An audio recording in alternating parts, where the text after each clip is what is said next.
cherry blossom time in Japan is the season of the year when the whole country becomes imbued with a spirit of life and hope that is beyond the comprehension of Occidental minds. For here the cherry tree is regarded as a principle of life, whose snowy wand transforms the earth and gives new powers to the heart, which may be shared by all classes, from the humblest to the most exalted.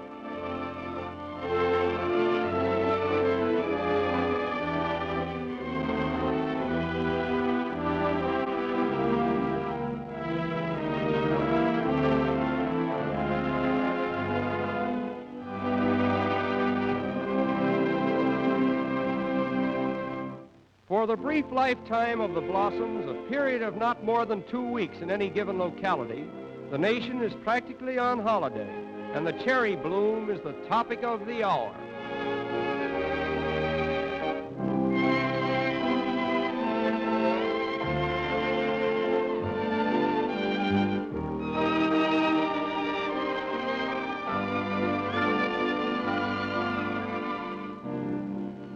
To the Japanese, the fragile cherry blossom is a profound lesson in how to live and how to die. It bursts triumphantly into beauty for one short span, and then when its time comes to go, instead of clinging to the branch of life, it gracefully yields to the inevitable and flutters down to join its fellows in the diurnal round of nature.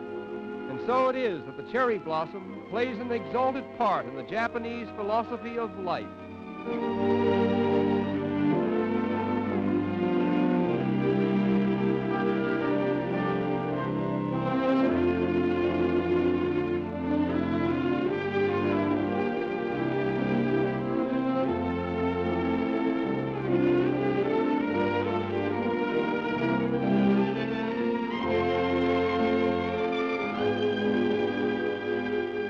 The magnificence of the cherry trees' flower-laden boughs and the picturesque flutter of their falling petals inspired an ancient poet to liken them to the soul of Japan, a beautiful illustration of the character of the Japanese people. They worship nature, and it is by such scenes as these that their greatest art is inspired.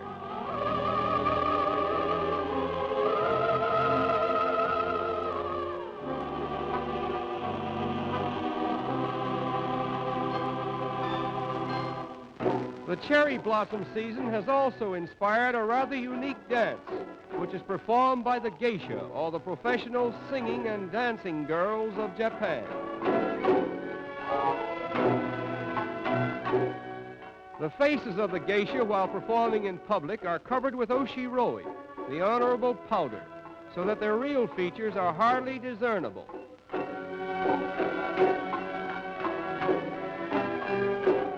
Typical Japanese music is so unlike that of the Western Hemisphere that it is difficult for us to understand and appreciate it.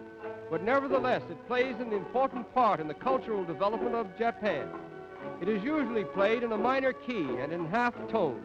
None of it is written, but it has been kept alive for centuries through the inherent powers of human memory.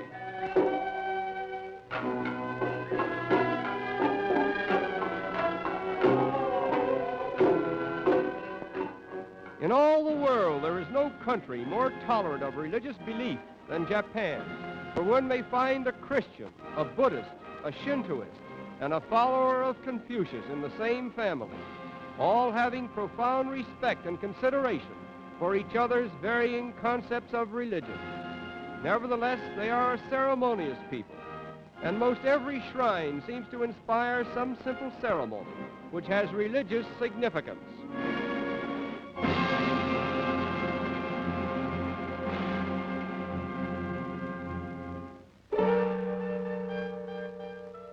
The great bronze Buddha of Kamakura is unquestionably the most inspiring shrine in all of Japan, and it has been standing as we see it here for over 7 centuries. Stranger, whosoever thou art, and whatsoever be thy creed, when thou enterest this sanctuary, thou treadest upon ground hallowed by the worship of ages. This is the temple of Buddha and the gate of the eternal, and should therefore be entered with reverence. So it was written centuries ago, and so it is today. The hands in the lap, palms upward and thumbs touching, are the Buddhistic attitude of firm faith. The dignity and perfect repose of this impressive figure reflect the higher life of the race that imagined it. And its countenance, calm like a deep, still water, teaches there is no higher happiness than rest. The ideal of eternal repose is fundamentally Oriental, and this image typifies that ideal as it does all else that is tender and calm in the soul of the East. The Tauri is one of Japan's most characteristic landmarks, its original purpose being to afford a resting place for birds in order that they might sing to the gods. Consequently, a Tauri is usually found before a temple of worship.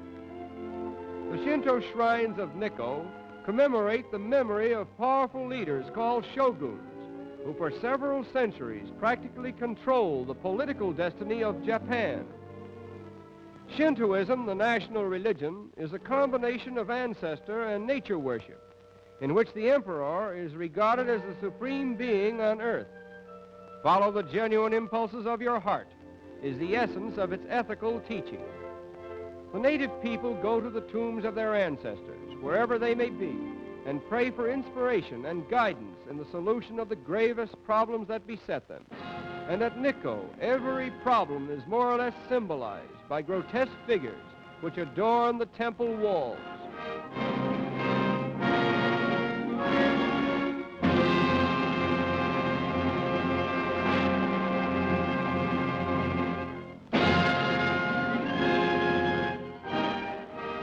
On the outer wall of one of the temples at Nikko is the original wood carving of that world-famous monkey trio, illustrating a golden rule for all humanity.